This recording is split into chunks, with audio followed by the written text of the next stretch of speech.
Senhoras e senhores, bem-vindos para a nossa aula de Educação Física. Então começamos a aula passada a trabalhar o beisebol, né? Então nós continuamos a tratar do beisebol. É um jogo bastante complicado, mais complexo de aprender, né? Como a gente não tem muita vivência, então ele torna-se um pouco mais difícil. Mas ele, na dinâmica dele, depois que praticarmos na escola, né, ele fica bem fácil de aprendermos. Então, como vocês bem sabem, então está retratado aqui, né? Como mudou o nosso esquema de aula, a aula diminuiu, então nós não temos alongamento e vamos direto para o conteúdo. No final da aula tem as dicas lá para você estar realizando esses movimentos em casa também. Então mantenha-se hidratado e bora para a nossa aula. Então, como nós já falamos, né, continuamos a tratar do beisebol. Aqui nessas imagens retratam situações do jogo do beisebol. Então, na aula passada nós falamos a divisão do jogo, como que funciona. Então, ela é dividida em 9 entradas.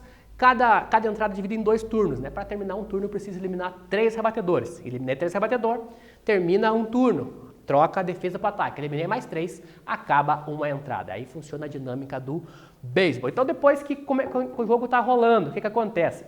As situações que precisa acontecer. O arremesso, né? Então, a partir do arremesso, 3 situações podem ocorrer, né? Então, podemos ver aqui nessa imagem, o pitcher está arremessando, atrás dele temos o catcher, o rebatedor e o árbitro. Então, depois do arremesso, são 3 situações que podem ocorrer no jogo. Que situações é essa? A primeira delas é o strike, né? Então, o strike é o principal objetivo do pitcher, que é o arremessador. Então, ele vai conseguir um strike. Como que ele consegue um strike? Então, existem 3 formas de se conseguir um strike, que é o quê? Arremessar a bola na zona de strike e o rebatedor não tentar a rebatida, que é chamado de called strike. Arremessar a bola em qualquer área e ao tentar a rebatida o rebatedor não acerta a bola, que é chamado de swing strike.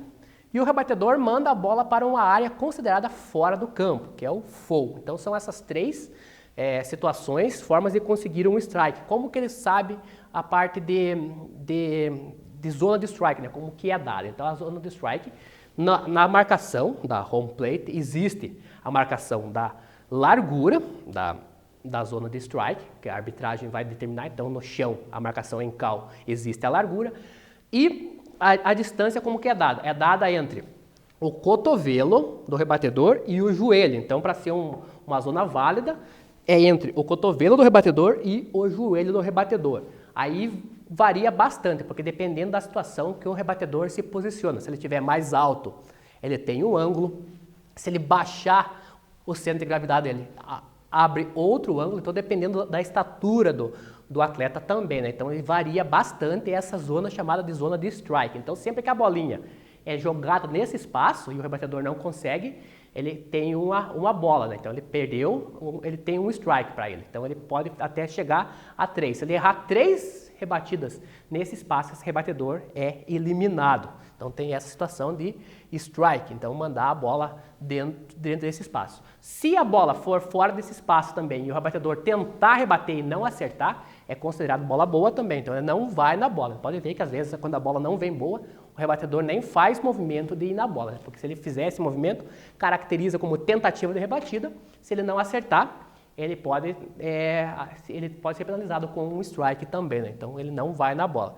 E se ele mandar uma bola também para fora das marcações. Como vocês lembram lá, né, existem as marcações no campo de beisebol, aquelas linhas. Se a bolinha for por cima, não tocar o chão, for por cima direto e cair fora dessa linha, também é considerado uma bola fora, né, que é o foul, né? Então tem essa consideração também para um strike. Então são 3 situações de strike, que é o principal objetivo do arremessador, né, do pitcher. Então funciona desta maneira. Então como vocês podem ver aqui, nessa animação, o quadradinho está retratado aqui, né? Então, como é um jogo de TV, então já está retratado o quadradinho que é chamado de zona de strike. Então, todo arremesso para ser considerado um strike tem que ser jogado dentro desse espaço aqui. Se a bolinha for fora, é chamado de ball. Então, também é outra situação de arremesso fora, né? Que também existe outra situação. Então, strike dentro desse quadradinho aqui. Esse quadradinho é marcado no chão da home plate, a arbitragem sabe. E a altura é dada entre joelho e cotovelo do rebatedor. Então, primeira situação, strike. A segunda delas é o quê? É o ball. Como que funciona o ball, né? Então, caso o arremesso do pitcher não atinge a zona de strike e o rebatedor não tenta a rebatida, o árbitro faz a chamada de ball. A cada 4 balls contra o mesmo adversário, né, o arremessador cede uma corrida, que é o walk, né, que consiste na passagem automática do rebatedor para a primeira base. Se existir um jogador na primeira base, esse jogador que está na primeira base passa para a segunda e o jogador que estava rebatendo vai para a primeira base, né? Então, é a outra situação do ball. Então, 4 balls, que são 4 jogadas do arremessador fora daquele quadradinho, o rebatedor já avança para a primeira base. Como não pode ter os jogadores na mesma base, né? Se tiver outros jogadores em campo, eles também acabam avançando para que cada um ocupe uma base. Então, temos o strike e o ball, que é desta situação aqui, né? Então, bolinha jogada fora do quadradinho. Eu vou voltar nessa imagem que fica mais fácil para nós colocarmos. Então, dentro do quadradinho, se acertar e passar, strike. Joguei fora do quadradinho. O arremessador não foi na bolinha, ele não pode fazer o gesto de rebatido. Se ele fizer o gesto, já caracteriza a tentativa, né? Então, ele fica parado, bolinha fora desse quadradinho, ball. Bolinha dentro do quadradinho, strike. Tranquilo, né? 3 strike, elimina o rebatedor. 4 balls, o rebatedor passa para a primeira base. Temos aqui também bola em jogo, né? Então, que situação que ocorre bola em jogo? Então, é a outra situação depois do arremesso. Se o jogador não conseguir rebater a bola para a parte de dentro do campo, o fair, será considerado bola em jogo também, né? A partir daí, ele pode correr ou ser eliminado. É o que aconteceu nessa animação aqui. Então, vamos esperar o momento da rebatida, né? Então, lá a bolinha foi tentada a rebatida, ela bateu no chão e correu, então, considerado bola em jogo, ele precisa correr. Se essa bolinha chega antes do corredor da base, ele também é eliminado. É uma situação de eliminação que nós vamos ver à frente. Então temos as 3 situações após o arremesso, né? Que é o strike, o ball e o bola em jogo. São essas 3 situações que acontecem após um arremesso. Quais são os tipos de arremesso? Então os tipos de arremesso, eles são considerados o quê? Bolas rápidas, que é o fastball, bolas de estilo off-speed, que são outros estilos de arremesso, né? E bolas de efeito, que é o breaking ball. Então, dependendo da situação do arremessador, né?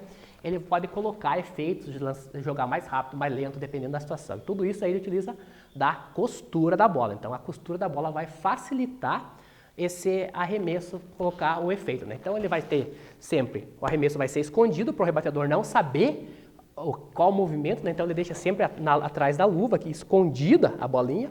O catcher que está lá atrás fica dando sinal, mais baixo, mais alto, para o lado direito e esquerdo, e o arremessador fica lá no seu estilo. Então ele fica escondendo a bolinha, olhando para o rebatedor, e aí lança a bolinha da maneira que ele quiser. Sempre segurando a bolinha com 3 dedos, aí ele coloca o efeito necessário para o arremesso, como está retratado nessas imagens aqui. Então, pode ver a bolinha sempre escondida, né? Lançou, e a ideia é rebater também. Bora para a nossa atividade então? Falamos como que funciona o jogo.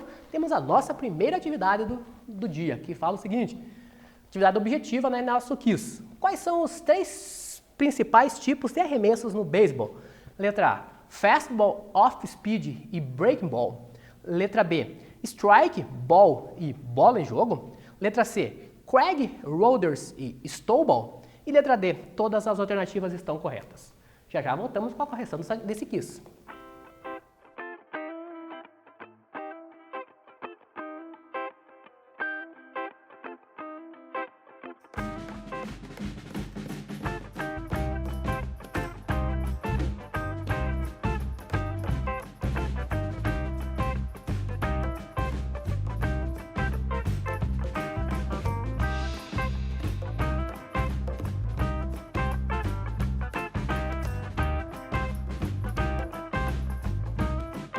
E voltamos, pessoal, então com a correção da atividade, que eram os 3 principais tipos de arremesso no beisebol. Resposta correta, letra A. Então, os 3 principais arremessos no beisebol é o fastball, off-speed e o breakball. Então, são os 3 tipos diferentes de arremesso que podem estar sendo colocados, dependendo do efeito que o atleta coloca, né? Então, eles são chamados desses 3 estilos. Existem variações daí que tudo deriva desses 3 principais. Tranquilo? Então, é os 3 principais tipos de arremesso.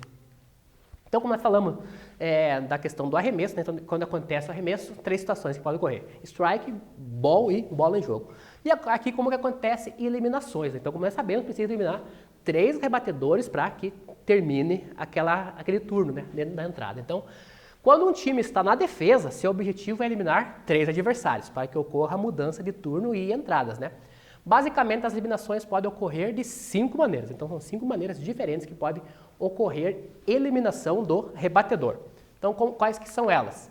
Então, a primeira delas é o quê? É um strike out, que é quando o pitcher consegue 3 strikes contra o mesmo rebatedor. Então é considerado strike out, e o jogador é eliminado. Então lembra lá que nós colocamos aquela marcação lá de zona válida dentro do strike, né? Então dentro daquele quadradinho, 3 bolas dentro daquele quadradinho contra o mesmo rebatedor fora. Não precisa ser na sequência, né? Então posso mandar ali uma bola de strike, mandar 2 balls e depois conseguir mais 2 strikes, também vale. Então é todo cumulativo, não precisa ser na sequência. Então o primeiro é strike out, que são conseguir 3 strikes dentro daquele quadradinho. A segunda maneira de eliminação é o que? É um fly out. Como que se caracteriza um fly out? Então após a rebatida, o jogador de defesa conseguir pegar a bola sem que ela toque o chão. O rebatedor é automaticamente eliminado, né? Então, como você pode ver na animação aqui, né? Então, a bolinha foi rebatida e, sem tocar o chão, o jogador de defesa conseguiu pegar ela no ar. Então, fazendo associação com o Betis, com o jogo de taco, né, que nós conhecemos, é uma coisa que vitória nossa, né? Vitória Betis. Então, a ideia é o quê? Rebateu, o jogador rebateu a bolinha, a equipe de defesa vai lá e pega a bolinha no ar. Pegou a bolinha no ar, após a rebatida, sem tocar o chão, nós temos uma outra maneira de eliminação que é o fly out. Então, já temos 2 maneiras de eliminação. Strike out e fly out. Outra maneira de eliminação é o quê? O ground out. Como que funciona o ground out? Então, se após a rebatida, um jogador da defesa pega a bola depois que ela toca o solo e a lança até a primeira base, onde exista outro defensor, né, pisando nela, e que agarra a bolinha, o rebatedor é eliminado, desde que ainda não tenha tocado a primeira base, né? Então é o que aconteceu nessa animação aqui, pode ver, né? Então foi uma rebatida falha, uma rebatida fraca, né? Que deu tempo do pitcher aqui pegar a bolinha e lançar para o que estava na primeira base. Então se a bolinha chega à base antes do corredor, o corredor está se deslocando da home plate para a primeira base, a bolinha chegou antes do que o corredor e tem alguém na base que toque a base, né? Então esse rebatedor também está fora. Então que é chamado de ground out. Essa eliminação também pode ocorrer em outras bases. Então ground out é que acontece na primeira base, então o rebatedor está saindo da home plate, que é a quarta base, indo para a primeira base, é chamado de ground out. Se acontece nas outras bases, é chamado de forced out. Então como que funciona o forced out? A ideia é a mesma do ground out, né? Então, para que aconteça, as bases anteriores devem estar sendo ocupadas, né? Então, na segunda base, deve haver um corredor na primeira base, na terceira base deve haver um corredor na primeira e segunda base, e para ocorrer na home plate, deve haver corredores na primeira, segunda e terceira base, né? Então, não posso, se tiver faltando um corredor, eu não posso eliminar, então tem que ter ocupado todas as bases. Se a bolinha foi rebatida, quando rebater, vai correr da primeira, da home plate para a primeira base, se tiver outro jogador em base, né, então vai correr da segunda para a terceira. Então eu posso eliminar o corredor na segunda base, perdão. Então ele saiu da primeira, foi para a segunda base. Então eu posso eliminar um corredor também se a bolinha chegar na base antes do corredor, né? Então sempre que estiver outro jogador. Então se tiver um jogador ocupando a terceira base, não tiver nenhum na segunda base, eu já não posso eliminar. Então vou ter corredor da home plate para a primeira e da terceira para a home plate. Por exemplo, aí não poderia eliminar aquele corredor da terceira base, mas eu posso eliminar o da primeira base como ground out. Então é o forced out, que é a mesma coisa que o ground out, que é o quê? Fazer a bolinha chegar na base antes do corredor. Basicamente resume-se a isso, né? Então o corredor está correndo, se a bolinha chega na base e tem alguém na base pisando na base para caracterizar, então temos uma outra forma de eliminação, que é o forced out e o ground out, que funcionam da mesma maneira, tem a mesma dinâmica, né? Então aqui está o forced out nessa animação aqui para vocês. Então pode ver que foi rebatida, bolinha saiu, jogadores do infield remessaram para o jogador de segunda base para tentar eliminar o corredor da primeira para a segunda base. Então aqui nesse caso teria que ver quem chegou a tocar antes a base, né? Então a base é esse quadradinho que fica aqui, quem tocar antes. Se o jogador que está correndo toca a base antes, ele está em jogo. Se o jogador que está na defesa, de posta a bolinha, toca a base antes, aquele corredor está fora, né? Então a arbitragem vai estar verificando essa situação também, né? Vai ver quem toca antes. Então a base eu posso tocar tanto com o pé quanto com a mão. Então por isso que eles acabam se jogando para tentar atingir antes o espaço da base. E a última forma de eliminação é o tag out. Como que funciona o tag out? Então é o seu jogador de defesa. encosta a bola num corredor que não esteja em contato com a base, esse também é automaticamente eliminado, que é o que acontece nessa animação aqui, né? Então, jogador de defesa, aqui pela característica das vestimentas, aconteceu na home plate, então aqui temos o catcher. Catcher, após a situação dele ficar ali na defesa, vendo a situação de strike, né? Ele é jogador de quarta base, que é a home plate, então ele também pode eliminar corredores. O que aconteceu aqui, né? Então ele de posse de bola, ele pode tentar encostar no jogador que está correndo. Ele de posse de bola, encostou nesse jogador. Se o jogador não tocou a base ainda, ele também é eliminado. Então é outra forma de eliminação, que é o tag out. Fica tranquilo, então as 5 formas de eliminação, né? Então, as eliminações também é possível que a defesa realize uma combinação desses tipos de eliminação no mesmo lance, né? Por exemplo, um forced out mais um ground out, ou seja, eliminar o jogador que estava correndo em direção à segunda base e rapidamente lançar a bola para a primeira base antes que o rebatedor chegue até ela, que é um ground out, né? Nesse caso, caracteriza-se um double play, que é eliminar 2 jogadores de ataque numa mesma jogada. Então, há situações também, né? Então, é o que tentou retratar aqui, né? Então, eliminou o jogador aqui, pegou a bolinha, jogou, eliminado e tentou eliminar mais um na primeira base. Então, é tentar fazer uma dupla eliminação numa mesma jogada. Pode acontecer isso. Eliminei 2 jogadores, vou ter mais um apenas para eu passar para o ataque, né? Então, fica a situação de eliminação. Bora para a nossa atividade, então? Mais uma atividade da aula que fala o seguinte, atividade objetiva, o nosso quiz. O que é um double play no beisebol? Letra A. Uma forma de pontuar que vale 2 pontos. Letra B. Uma tática de ataque para a marcação de pontos. Letra C. Quando 2 jogadores conseguem marcar pontos ao mesmo tempo. E letra D. Eliminação de 2 jogadores de ataque em uma única jogada. Já voltamos com a correção dessa atividade.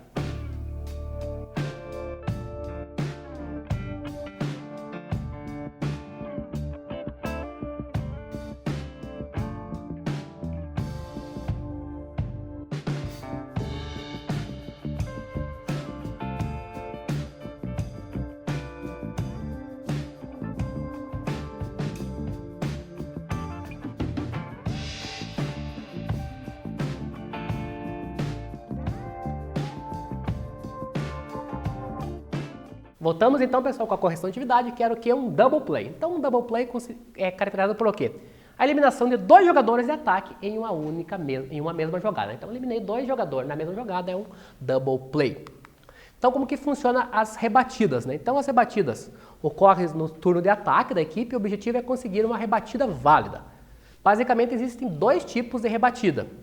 Swing normal, em que o jogador faz o movimento completo, né? E o butt, no qual o jogador apenas bloqueia a bola utilizando para impulsionar um companheiro que está em bases avançadas, né? Então temos essas 2 opções. Além de eu tentar correr, né, me locomover nas bases, eu tenho que impulsionar meu companheiro que está em outras bases. Então todas as bases podem estar ocupadas e para eu impulsionar esses corredores eu utilizo uma forma de rebatida que é o butt. Então tem essa situação também. E a swing normal, que é além de eu impulsionar meus companheiros, se estiverem né, em base, eu também vou estar me locomovendo, correndo entre bases.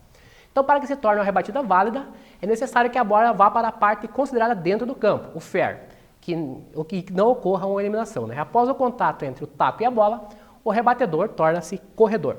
A partir daí, seu objetivo é correr até a primeira base sem ser eliminado e ainda possibilitar que seus companheiros que estejam em base, caso haja algum, né, corram até as próximas bases, né? Então, a ideia é essa, correr as bases. Completei as 4 bases, marco 1 ponto para a minha equipe, que é chamado de corridas, né? Anoto uma corrida válida. Então, os tipos de rebatidas são o quê? Chamado de simples, o rebatedor vai até a primeira base. Dupla, se o rebatedor foi até a segunda base. A tripla, o rebatedor vai até a terceira base.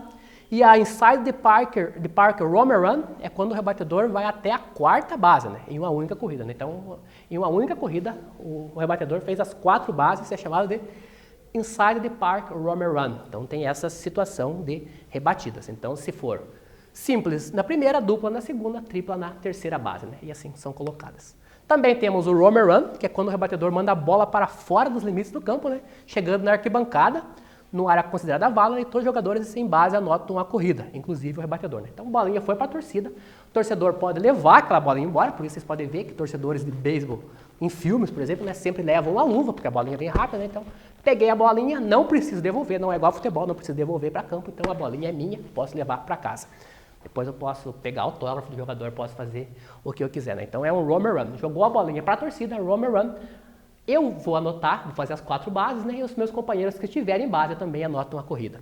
E o Grand Slam, que é uma rebatida de roam and run com todas as 3 bases ocupadas por corredores, assim marcando 4 corridas, que é a jogada máxima, então, a pontuação máxima que possa acontecer numa rebatida, que é o Grand Slam, que são 4 pontos. Vai estar o jogador em primeira, segunda e terceira base, mais o rebatedor. Fiz um roam and run, consegui jogar bolinha para a torcida, então eu consigo um Grand Slam. Pode acontecer também um Grand Slam a partir da jogada anterior, né, que nós vimos aqui. E a partir da Inside the Park, roam and run, também eu posso conseguir um Grand Slam. Também a situação de ocorrer isso. Então aqui temos as situações de rebatida, né? Então, bolinha na torcida. Bolinha foi para a torcida, o torcedor pegou, pode levar para casa. Aqui também nós podemos ver que o corredor já está fazendo em comemoração, né? Então já está fazendo esse percurso comemorando, porque ele sabe que a bolinha foi para a torcida e não vai voltar mais. Se não voltou, pontuação direta, roam and run. Como diz o narrador da ESPN, que é uma TV que passa os jogos, né? E ela disse adeus, de forma bem gritante, assim, quem acompanha o beisebol sabe do que eu estou falando, né? Então a bolinha disse adeus e foi para a torcida. Então as corridas como que funcionam? Avançando as bases e anotando corridas, né? Uma vez em base, o jogador está a salvo. Ele permanecerá nessa base até que venha o próximo rebatedor do seu time. Quando seu companheiro conseguir uma rebatida válida, deve correr para a base seguinte. Para anotar uma corrida, o jogador deve percorrer as 4 bases. As corridas são como pontos, né? Então o time que anotar mais corridas no final das entradas vence. Então eles chamam de corridas. Anotei corrida, marca um ponto. Cada vez que conseguir completar as 4 bases, corri as 4 bases, cheguei na home plate sem ser eliminado, eu anoto uma corrida e marco um ponto para a minha equipe. Fica tranquilo, né? Então, não preciso fazer as 4 bases ao mesmo tempo. Posso correr 1, 2, 3 ou as 4 em uma única rebatida. Aí, se eu parar na primeira, vem um outro rebatedor e vai me impulsionar também dentro do jogo. Também tem a situação de avanço. Então, além da situação de rebatida, meu companheiro rebateu. Eu posso avançar as bases, eu tenho a situação de roubo de base. Como que funciona o roubo de base? Então, o corredor pode tentar avançar a próxima base enquanto seu companheiro de time enfrenta o arremessador, né? Para que o avanço ocorra, no momento em que o pitcher realiza o movimento de arremesso, o ladrão deve correr até a base seguinte, chegando nela a salvo. A defesa, por sua vez, percebendo a tentativa de roubo, né, deve tocar o corredor com a bola, que é chamado tag out, que nós vimos lá na eliminação, né, antes que ele chegue à base. Então tem a situação de roubar a base também, né? Então, o que o arremessador percebeu, essa movimentação ali, ele pode tentar, ele não precisa arremessar a bolinha para o rebatedor, né? Ele pode virar e arremessar para o jogador que está em base, né? Pode ser ali em primeira base, segunda base ou terceira base. Ele pode jogar a bolinha, em vez de jogar para o arremesso, ele joga para o jogador de base para tentar eliminar esse corredor que estava tentando roubar as bases, né? Também tem essa situação de avanço para tentar chegar na home plate e marcar, anotar uma corrida, anotar um ponto, né? Então, bora para a nossa última atividade da aula, então. Nossa última atividade da aula que fala o seguinte, atividade descritiva que fala o quê? Descreva o que é um inside the park roam and run no beisebol. Então, vocês vão descrever o que é um inside the park roam and run. Já voltamos.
Voltando então, pessoal, com a correção da atividade que tinha ficado aqui, que é o inside the park roam and run. Então, como que ele é?